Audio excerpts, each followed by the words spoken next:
Naam, karibu tena ndugu mpenzi mtazamaji, ni kupasha yale ambayo yanajiri katika nyanja za kisiasa na katika maeneo tofauti nchini Tanzania. Ripoti za hivi punde ni habari mbaya kwa rais mteule aliyeshinda uchaguzi wa tarehe 29 Oktoba, Rais Mama Samia Suluhu Hassan, huku barua nzito ya kutatanisha ikitumwa kwa mamlaka na raia wote wa Tanzania kuhusu matokeo ya uchaguzi wa ghasia ulioshuhudiwa nchini humo wiki hii. Chama upinzani Chadema kimeanzisha vita mpya ya kisheria dhidi ya ushindi wa CCM wa Samia Suluhu, huku ikiandika barua kwa Umoja wa Kimataifa kutomtambua Samia Suluhu kama rais mteule na kutaka kufutwa kwa matokeo ya uchaguzi huo mara moja. Kabla ni kuonyeshe barua hii nzito na nikusomee kutoka Chadema, chukua sekunde yako moja, bonyeza alama ya like, kisha bonyeza neno subscribe na alama ya kengele kabla ni kutaarifu. Hali nchini Tanzania imechukua hatua kubwa kufuatia kutangazwa kwa matokeo ya uchaguzi ya nchi hii ambayo yamepingwa vikali sasa hivi na Watanzania wengi wakiongozwa na chama kikuu cha upinzani, Chama cha Demokrasia na Maendeleo Chadema. Katika taarifa yenye maneno mazito ya kutatanisha iliyotolewa leo Novemba tarehe 2 mwaka 2025, chama hicho cha upinzani kimetangaza kutoyatambua matokeo yaliyotangazwa na kuyataja matokeo haramu na Tume ya Taifa ya Uchaguzi kwa madai kuwa hakuna uchaguzi wa kweli uliofanyika tarehe 29. Kwa mujibu wa taarifa iliyosainiwa na katibu mkuu wa chama hicho John Mnyika, uchaguzi uliofanyika Oktoba tarehe 29 Tanzania ulifanyika chini ya masharti ambayo hayakuwa huru, haki wala ya kuaminika. Chadema inadai kuwa wananchi hawakushiriki uchaguzi kwa sababu mazingira ya kisiasa yalikuwa ya kidhalimu na uwanja wa michezo ulikuwa ukiegemea upande wa chama tawala cha CCM. Upinzani unashutumu taasisi za serikali kwa kuandaa kile inachokiita matokeo yaliyopangwa awali ili kupata ushindi wa rais aliyeko madarakani Samia Suluhu Hassan. Picha hiyo unayotazama kwenye skrini yako ni barua ndefu kutoka Chadema, barua hii ya kisheria ikipinga ushindi wake Samia Suluhu Hassan kama rais mteule baada ya uchaguzi. Nikinukuu, waliandika, matokeo haya hayana uhalisia wowote, kwani ukweli ni kwamba hakukufanyika uchaguzi Tanzania. Wananchi hawakushiriki katika uchaguzi wa Oktoba tarehe 29 kutokana na mazingira yasiyo huru, haki na kukosekana kwa uwanja sawa wa kisiasa.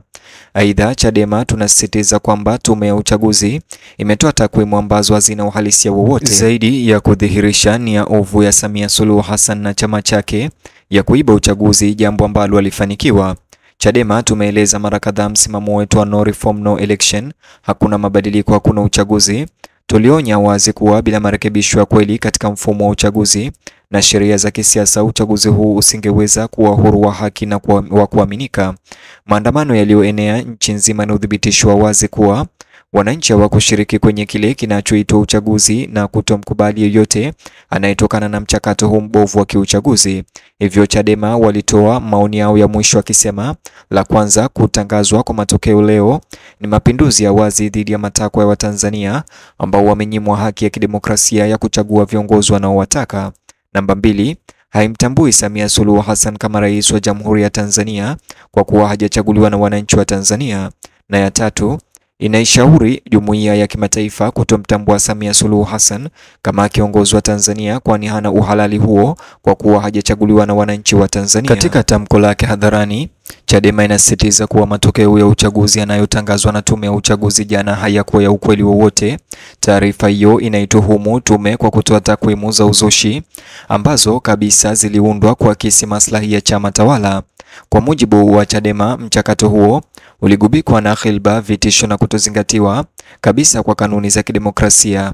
Chama hicho kinashikilia kuwa zoezi zima la uchaguzi Tanzania lilikuwa udanganyifu uliokusudiwa kuhalalisha kile kinachoita mapinduzi ya uchaguzi, na hiyo pia wakataja ndio sababu ya maandamano makubwa yaliyoshuhudiwa.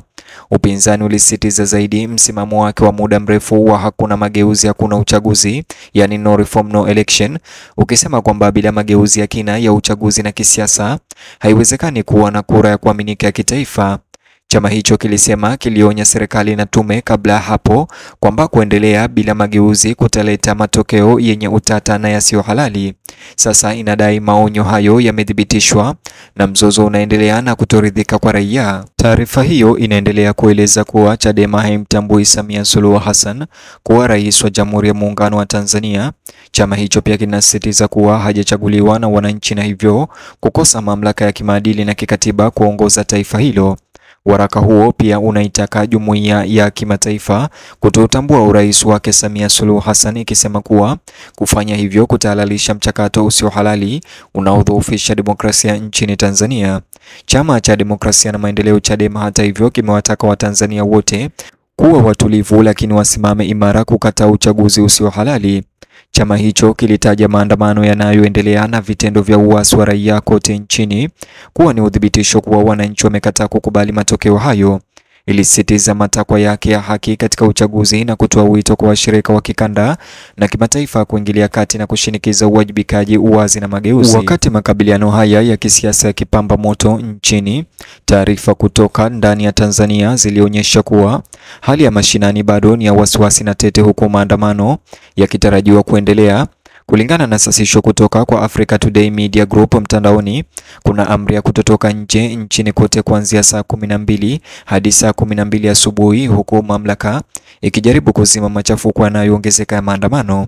Ripoti hiyo pia inathibitisha kwamba kuna kukatika kabisa kwa mtandao ama interneti unaoathiri mawasiliano, huduma za benki mtandaoni na huduma za pesa za simu za mkononi kote nchini. Hilo la vyombo vya habari linanukuu taarifa kutoka kwa idara ya usafiri ya Marekani ikithibitisha kwamba udhibiti mkali wa harakati upo katika maeneo kadhaa ya mjini, hasa Dar es Salaam. Zina doria nyingi na vituo vingi vya ukaguzi vimeanzishwa ili kutekeleza amri ya kutotoka nje na kuzuia mikusanyiko.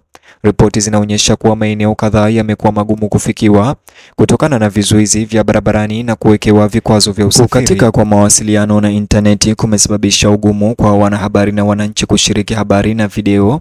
Africa Today Media Group kupitia mtandao wa X imeripoti kuwa waandishi wake nchini Tanzania hawapatikani kutokana na usumbufu unaoendelea wa interneti. Shirika hilo limeeleza kuwa linaendelea na jitihada za kufanya mawasiliano na timu zake za ndani, lakini bado haijapokea taarifa zozote kutoka ndani ya nchi kuhusiana na maendeleo ya maandamano. Usafiri wa ndege pia unadaiwa kuathirika pakubwa, ingawa viwanja vya ndege vya kimataifa vinasalia kufanya kazi kama kawaida. Safari za ndege zinaelezwa kuwa hapa na pale na zisizotabirika. Changamoto za mawasiliano pamoja na vikwazo vya usalama vimesababisha ucheleweshwaji na kughairiwa. Wasafiri wamehimizwa kuwa wavumilivu wakati hali inavyoendelea na huku mamlaka inavyofanya kazi kurejesha kiwango fulani cha utulivu. Kukatika kwa umeme kumetatiza sio tu kuripoti habari bali pia maisha ya kawaida ya kila siku. Wananchi wametatizika kufanya miamala ya kimsingi, kufikia huduma za dharura au kuwasiliana na wanafamilia wao. Biashara zinazotegemea muunganisho wa interneti zimesitishwa na maeneo mengi yamesalia kutengwa na dunia nzima. Waangalizi wanaonya kuwa kukatika kwa interneti kunaweza kuzidisha wasiwasi wa umma na habari potofu. Mtazamaji, bonyeza alama like kisha subscribe, alafu bonyeza kiboksi hicho kwenye screen yako kwa taarifa zaidi.